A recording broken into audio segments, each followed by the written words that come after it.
Alas ni Barbie Forteza, binawi ni Jack Roberto matapos ang hiwalayan at ibibigay sa girlfriend. Kung bago ka lang sa channel na ito, huwag kalimutang mag-like, share, comment, and subscribe. Nagkagulo ang social media matapos kumalat ang balitang binawi umano ni Jack Roberto ang alas na dating ibinigay niya kay Barbie Forteza kasunod ng kanilang nababalitang hiwalayan. Ayon sa mga ulat, ang mga nasabing alas ay plano raw ibigay ni Jack sa kanyang sinasabing bagong karelasyon na nagdulot ng matinding reaksyon mula sa mga fans na tambalan ng dalawa. Napag-alaman mula sa isang source na malapit sa dalawa ang nasabing alahas ay isang mamahaling regalo ni Jack kay Barbie noong magkasintahan pa sila. Subalit matapos ang kanilang paghiwalay, pinaniniwala ang hiningi umano ito pabalik ni Jack. Ayon sa mga ulat, sinabihan umano ni Jack si Barbie na nais niyang ibalik ang alahas dahil ito ay personal na bagay na may sentimental value.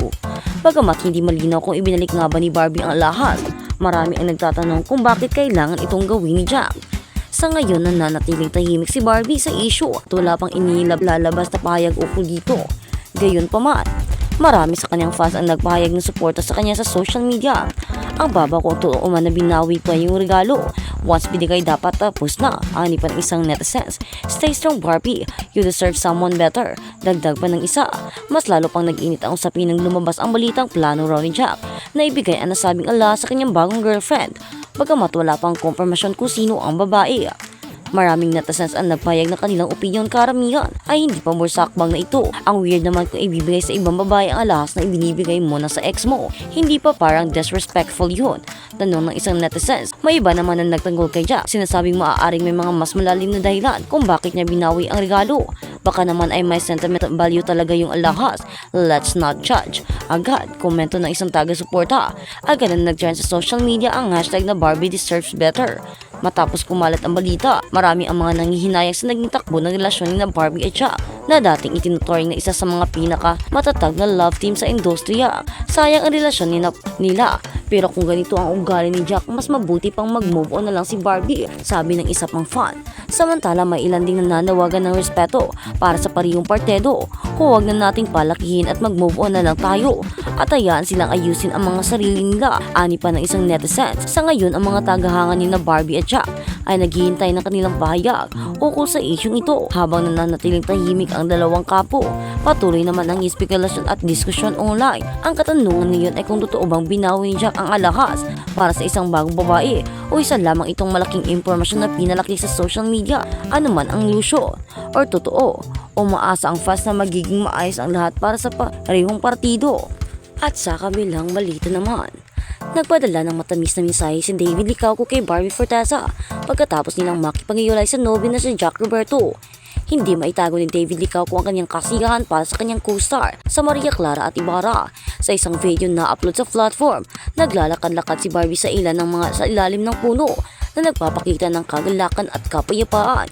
Nilagyan niya ng caption ang video na may nakapagpapatibay na mensahe, "Just trust me, you'll be fine," na sinamahan ng brown heart emoji. Mabilis na pinuna ang mga tagahanga ang seksyon at komento ng mga positibong mensahe, at ang isang komento na namumukod tangi ay mula mismo kay David Licauco na sumulat ng masaya para sa iyo. Ang simple ngunit taos-pusong pahayag na ito mula sa aktor ay agad na nakakuha ng atensyon ng kanilang mga tagahanga na mas kilala bilang Barbie shippers na patuloy sa nag-uugat sa Paris on at off screen.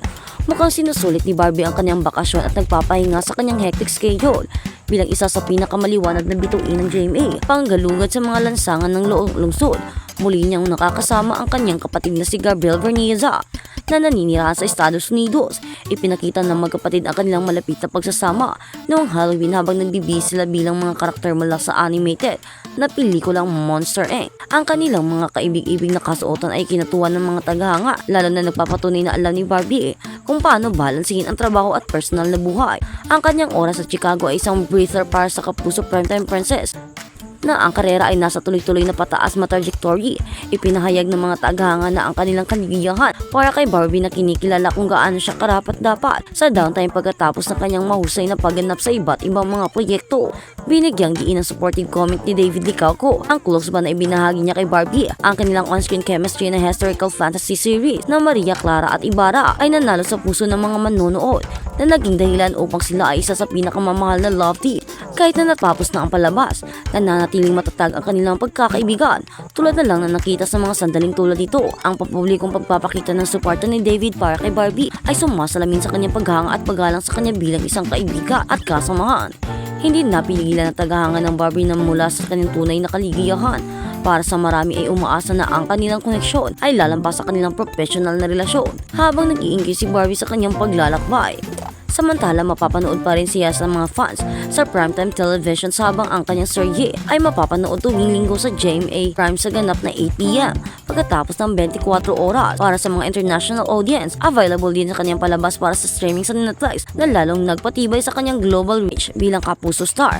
Ang bakasyon ni Barbie Forteza sa Tiago ay isang paalala ng kahalagahan ng pahinga para makapag-recharge at makipag-ugnayan muli sa mga mahal sa buhay.